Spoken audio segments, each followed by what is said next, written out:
Um oferecimento Goiás Fazendas, GP Asfalto e Organic Brasil. As tendências de mercado, novas tecnologias, empreendedorismo, clima e tudo que tem foco no que movimenta o campo são pautas no Agro e Prosa. O seu podcast diário que tem como missão deixar você informado sobre o mundo agro. Divino Ronaldo conduz de forma descomplicada e interativa entrevistas com os maiores especialistas deste mercado. Então vem com a gente! Está começando mais um episódio do Agro e Prosa Podcast. Eu vou conversar agora com o Giovanni Bastos de Miranda, que é o coordenador da unidade regional da Agrodefesa em Rio Verde. E nós vamos falar a respeito de algumas ações tomadas pela Agrodefesa em favor do agronegócio. Giovanni, seja muito bem-vindo, é um prazer ter você aqui. Obrigado, Divino. Uma boa tarde a todos. Prazer estar aqui com o seu programa Agro e Prosa. Estamos sempre à disposição de vocês aí, da população e dos produtores de modo geral, para estar trazendo orientações e esclarecimentos aí à cadeia produtiva. Giovanni, aconteceu no dia de ontem uma ação conjunta da Agrodefesa com a Polícia Civil. Eu gostaria que você relatasse que ação foi essa e qual a importância dela. Então, Divino, ontem nós tivemos uma ação conjunta com a Delegacia de Crimes Rurais, que fica sediada em Goiânia, no município de Paraúna, que desencadeou também uma operação paralela junto em Goiânia e Aparecida de Goiânia. Essa operação veio em decorrência de um processo que a Agrodefesa foi demandada já há alguns meses atrás, onde a gente fez uma apuração, uma investigação em cima de uma demanda que a gente tinha, em referência à questão de devolução de embalagens de agrotóxicos. Então, nas nossas apurações, nós identificamos o problema, nós identificamos aí a incidência de situações criminosas, né? Onde a gente conseguiu apurar um desvio de embalagens da central de recebimento lá de Paraúna, e esse desvio estava sendo encaminhado para recicladoras comuns, recicladoras normais, vamos falar assim, aquele pessoal que recolhe plástico na rua e faz a reciclagem normal. E esse processo é um processo extremamente proibido por lei, porque o agrotóxico em si, ele é um produto que tem a sua venda regulada, tem que ter um receituário agronômico, ele não é de venda aberta a qualquer um, você tem um procedimento técnico de venda, né? E é uma venda controlada. Então até a sua embalagem também tem a sua devolução obrigatória e controlada. Por que a devolução é obrigatória? Porque por mais que você faça uma tríplice lavagem, uma inutilização, você ainda tem possibilidades de contaminantes ali. Então por isso, quando você tem um local apropriado para poder fazer a devolução e você ali tem funcionários que estão treinados, devidamente equipados com equipamento de proteção individual para proteger e minimizar e mitigar qualquer tipo de risco de contaminação, tanto para o ser humano quanto para o meio ambiente. Então, essas embalagens elas têm que ser devolvidas em local apropriado, credenciado, com todos os aspectos regulatórios legais ambientais regulares, né? Para que você consiga fazer essa devolução de maneira correta. E o que nós encontramos foi o contrário. A gente tinha uma devolução aí onde a gente encontrou mais ou menos 14 bags de embalagens de defensivos não lavados. Eles estavam com muitos resíduos que a embalagem não tinha sido lavada, não estavam inutilizados e estava jogado no chão ainda. Então você tem uma possibilidade grande de contaminação de solo, contaminação de funcionários, propriamente dito lá da recicladora, né? Então a gente teve que entrar nessa ação e aí a gente comunicou com a Delegacia de Crimes Rurais, que foi fazer também o seu processo de investigação para ter os enquadramentos penais, né, em cima disso aí, porque tem questões ambientais, tem questões que pode ser colocado aí de furto de embalagem lá da central que estava sendo retirado de lá, né? Então a central de embalagem estava sofrendo com vítima nesse caso aí, desses desvios de embalagem que estava sendo feito por lá. Então nessa operação em conjunta ontem foram presas 3 pessoas que estavam diretamente envolvidas nesse processo. A gente teve o cumprimento de alguns mandados de busca e apreensão em Paraúna e Aparecida e Goiânia, onde nós tivemos êxito nessas buscas e apreensões, onde a gente conseguiu fazer a apreensão e a devolução adequada dessas embalagens para o local apropriado, né, para receber essas embalagens. Da nossa parte, a gente fez as autuações pertinentes, que tem que ser feitas nesse sentido, E agora o trâmite legal segue com a Delegacia de Crimes Rurais, onde essas pessoas que foram detidas responderão civil e penalmente pelos casos aos quais eles estão sendo enquadrados, né? Então a gente pede aí, a gente orienta e alerta para todos aqueles produtores que façam as suas devoluções de embalagem no local correto. Não pode, de maneira alguma, cair conversa fiada de pessoas que vão até a fazenda falar assim, eu estou representando a central para poder pegar as embalagens e levar embora. Não existe isso. Não existe nenhum tipo de logística em que a central vai até a fazenda para recolher essas embalagens. Então ainda não existe essa logística para isso, não existe nada regulamentado ou legalizado para isso. A devolução tem que ser feita no local indicado na nota fiscal da compra do produto. Então a gente pede aos produtores que não caiam nessa situação. Se tiver uma situação parecida com essa, liga para a Agrodefesa, a gente vai encaminhar nossos fiscais e até a polícia junto, porque essas pessoas estão fazendo desvio de embalagens de agrotóxico e a gente pode ter vários caminhos para essas embalagens. O caminho mais simples, talvez, seria uma reciclagem, mas uma reciclagem errada de um produto contaminante. E as outras possibilidades são aí para poder acobertar ou então legalizar produtos falsificados, contrabandeados, que acabam voltando para a cadeia produtiva, para o produtor rural, mas não são produtos que você não tem nenhum tipo de garantia de que vá ter uma funcionalidade dentro da lavoura, dentro do manejo que o produtor precisa, né? Então a gente pede ao produtor, teve uma situação dessa natureza, procura a Agrodefesa, liga para nós, que a gente vai poder correr atrás e dar a definição em cima disso aí. Então, foi na fazenda buscar a embalagem, sai fora, porque isso aí não é o procedimento correto, não é o procedimento adequado, então a gente sabe que tem pessoas fazendo esse tipo de operação, mas isso é totalmente ilegal. Giovana, essa tríplice lavagem, ela é feita pelo produtor na propriedade ou ela é feita na central de recebimento? Não, essa tríplice lavagem é feita lá pelo produtor no momento que ele está fazendo a calda de aplicação. Então muitos ali no próprio equipamento tem um bico de alta pressão que faz uma lavagem, ou ele tem o tanque de água lá que ele faz a tríplice lavagem e joga o produto dessa tríplice lavagem dentro do tanque de aplicação. Então não pode jogar em qualquer lugar. Esse produto da tríplice lavagem, essa água contaminada da tríplice lavagem tem que ser colocada dentro do tanque de aplicação. Pois é, essas embalagens que vocês apreenderam, elas não tinham sido lavadas, então? Muitas delas não. Algumas tinham indícios que sim, mas uma grande parte não. Então, essa possibilidade de não lavar as embalagens, ela traz um risco aumentado de contaminação, tanto para a saúde humana quanto a saúde ambiental. E é isso que a gente tem que retirar qualquer possibilidade de contaminação para esses dois segmentos. O risco de contaminação à saúde humana e a contaminação ambiental, que vai afetar não somente o ecossistema, mas também o ser humano que faz uso do ecossistema ali para fazer o plantio, para fazer coleta de água em poço artesiano ou irrigações, enfim, uma série de problemas que podem ser causados aí dentro do ecossistema. Havia produtores rurais envolvidos nessa problemática toda ou não? Eram apenas funcionários dessa central de recebimento? Olha, não tivemos nenhum indício de produtor rural envolvido com nada nesse sentido. A gente não teve nenhuma apuração dessa natureza, não identificamos nenhum produtor ligado diretamente a isso. A gente pode identificar que era uma coisa interna lá da central de embalagens, a Polícia Civil vai fazer as apurações necessárias e vai dar conclusão a esse inquérito aí de maneira mais precisa, né? Mas assim, os produtores a priori, a gente tem o entendimento que ele estava fazendo todo o processo de devolução regularmente. Então o que acontece é o seguinte, pode ser que em algum momento também havia a captação dessas embalagens, como eu disse anteriormente, diretamente nas fazendas, passando-se por representantes legais de alguma empresa que faz a coleta que faz o recebimento dessas embalagens, se passando por uma empresa legal, e aí fazia levava esses produtos para uma recicladora comum.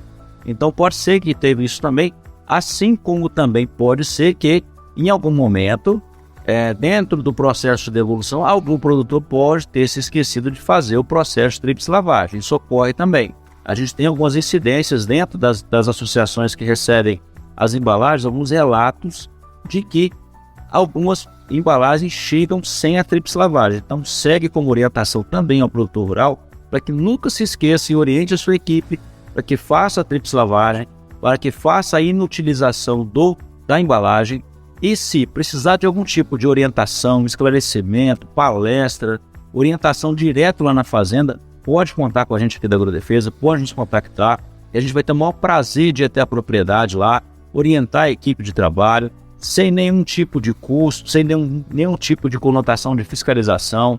É uma ação de orientação ao produtor rural direto em loco no campo.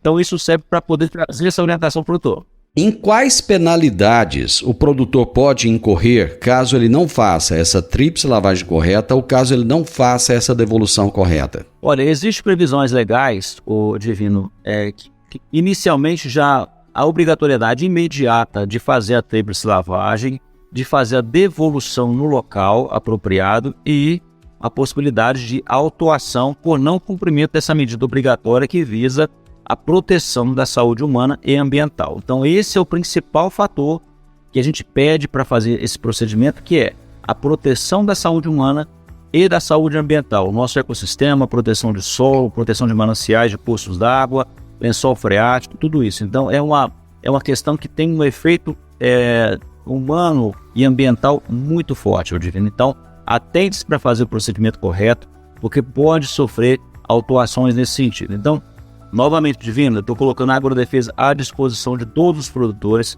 para que eles possam nos usar aqui como forma de orientação lá na sua propriedade, diretamente com os funcionários, para que a gente oriente em loco e mostre o porquê que tem que ser feito.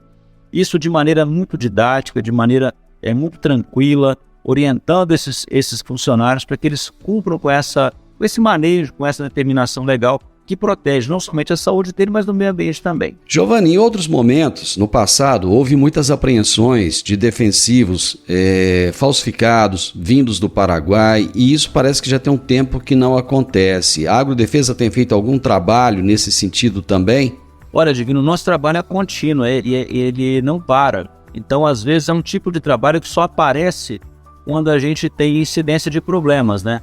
Mas quando você não tem incidência de problemas, mesmo assim a equipe está trabalhando, a equipe está fazendo as fiscalizações de rotina nas rodovias estaduais, vicinais, federais, com a participação da Polícia Rodoviária Federal, Polícia Rodoviária Estadual, que são parceiros aí incessantes conosco nesse sentido. Então nós tivemos casos aqui da Polícia Rodoviária Federal de apreender agrotóxico vindo lá de Ponta Porã, nos contactou, a gente fez um trabalho em parceria lá, ajudando e orientando, a Polícia Civil e Batalhão Rural da mesma forma.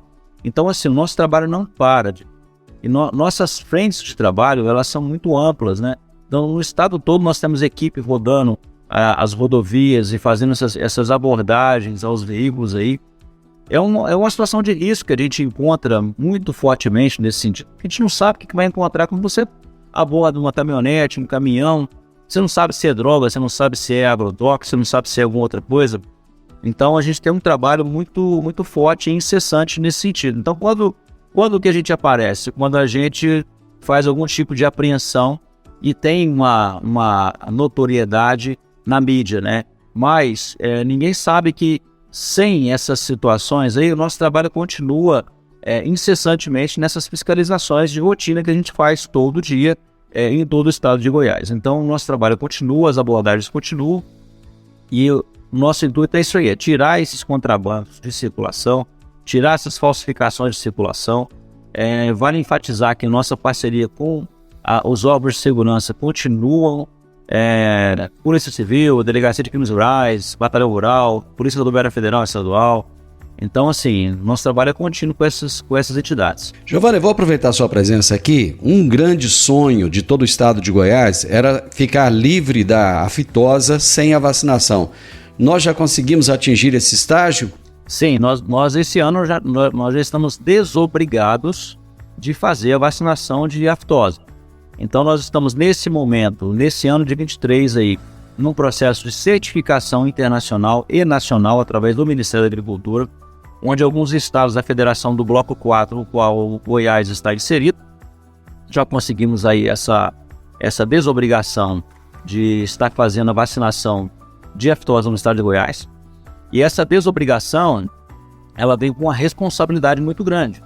A responsabilidade de quê? Que o produtor e os veterinários do nosso estado, particulares e os veterinários oficiais, aumentem o monitoramento, aumentem as observações no que diz respeito à sanidade do seu rebanho, observações de comportamento, observações de sintomas dentro do rebanho. Então, esse tipo de observação tem que ser muito bem feito, e qualquer coisa que possa aí trazer alguma sintomatologia de alguma doença vesicular, alguma doença que possa estar cometendo, por exemplo, boca, patas, comunique o veterinário oficial, comunique o veterinário particular que dá o suporte para que a gente possa fazer uma investigação.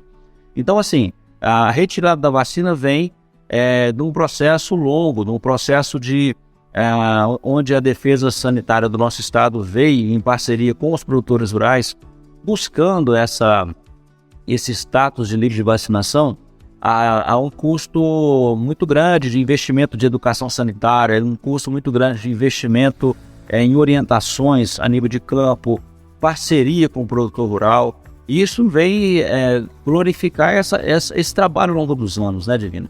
Mas esse trabalho vem com uma responsabilidade muito grande, que é a que eu falei do monitoramento do nosso rebanho. Nosso monitoramento agora tem que ser mais constante. Isso pode trazer aí uma oportunidade de mercado muito boa para o nosso estado, né? A partir do momento quando nós recebermos aí a certificação internacional e a certificação do Ministério da Agricultura livre de vacinação, nós já poderemos aí fazer contratos de exportação, melhores preços na venda do nosso produto aqui do nosso estado, né? Então vem uma série de benefícios aí que vem também com responsabilidades, né? Então a gente está preparado para isso.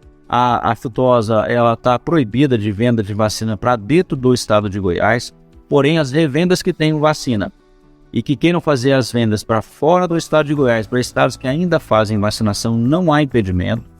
O que existe impedimento hoje é de venda de vacina de aftosa para dentro do estado de Goiás, tá?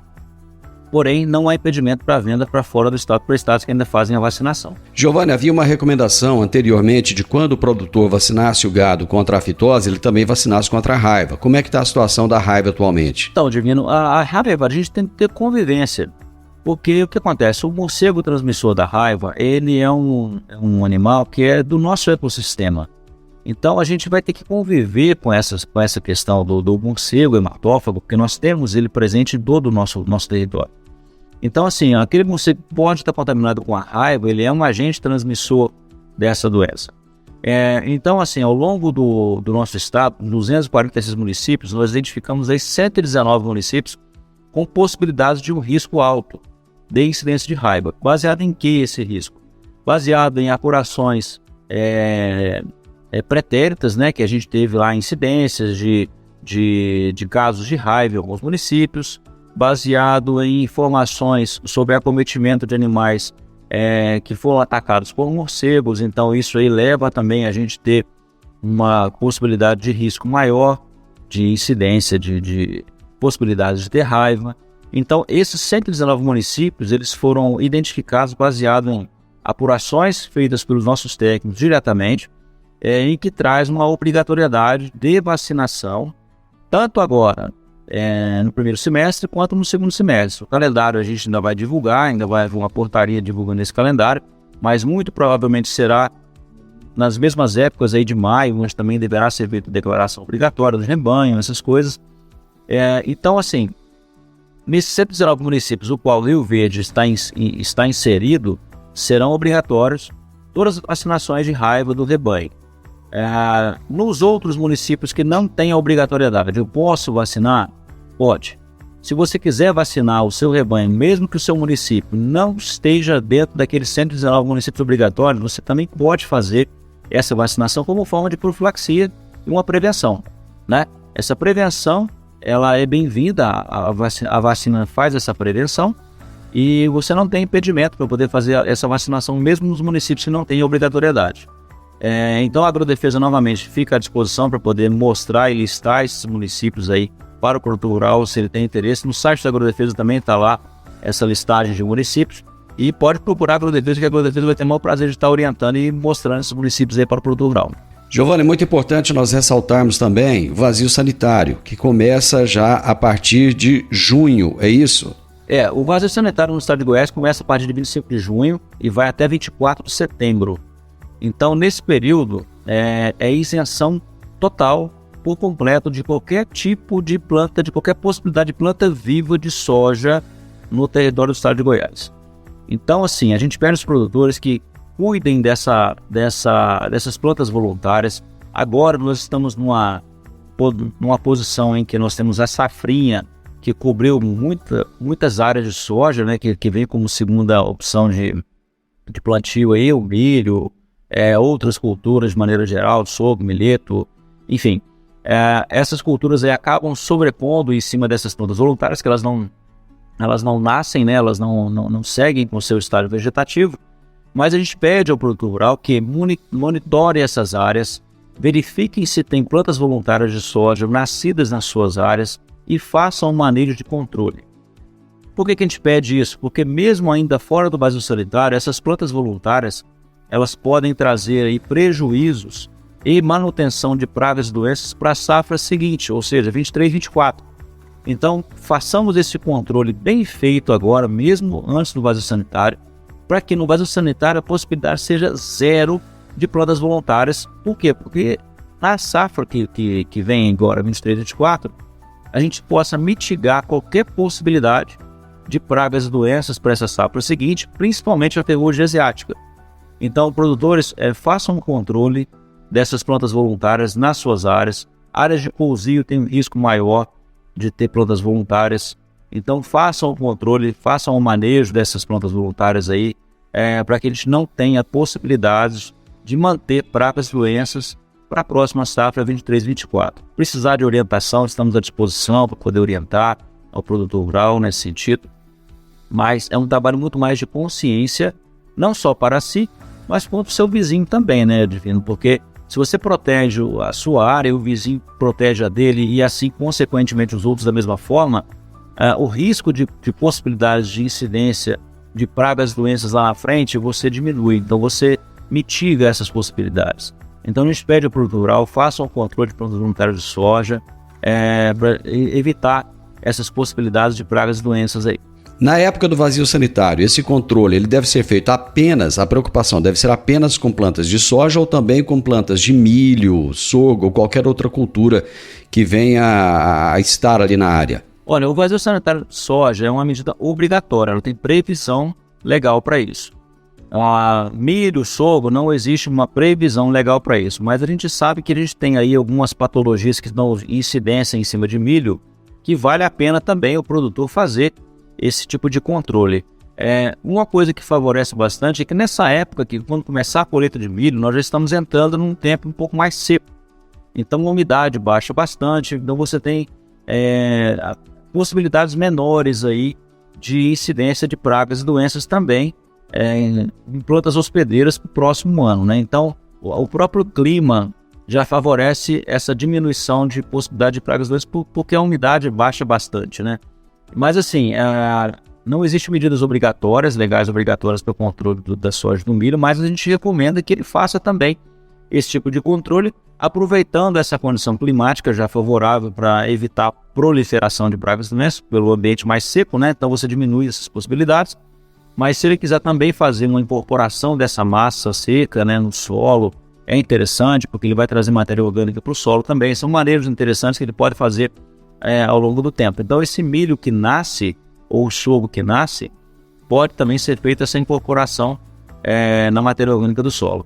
Giovanni, várias vezes você ressaltou que a Agrodefesa está aí para orientar. Quem quiser informações, quem precisar de orientação, deve buscar a Agrodefesa onde? A gente entende que muitas vezes o produtor não pode ir até a sede da Agrodefesa, mas existem mecanismos aí de contato, né? Ele pode falar com vocês através de quais telefones ou WhatsApp, como é que funciona? Então, perfeitamente, Divino. Nosso escritório da Agrodefesa fica aqui no centro da cidade, na rua Major Oscar Campos, 355. Nós temos o telefone direto dos nossos fiscais aqui, da nossa sala aqui, onde tem os fiscais da parte agronômica, no 3621-8662. Fiscais agrônomos, 3621-8662. os fiscais da parte veterinária. Também aqui nós temos o pessoal que fica à disposição para atendimento no 3621-8660, tá? Os veterinários 3621-8660.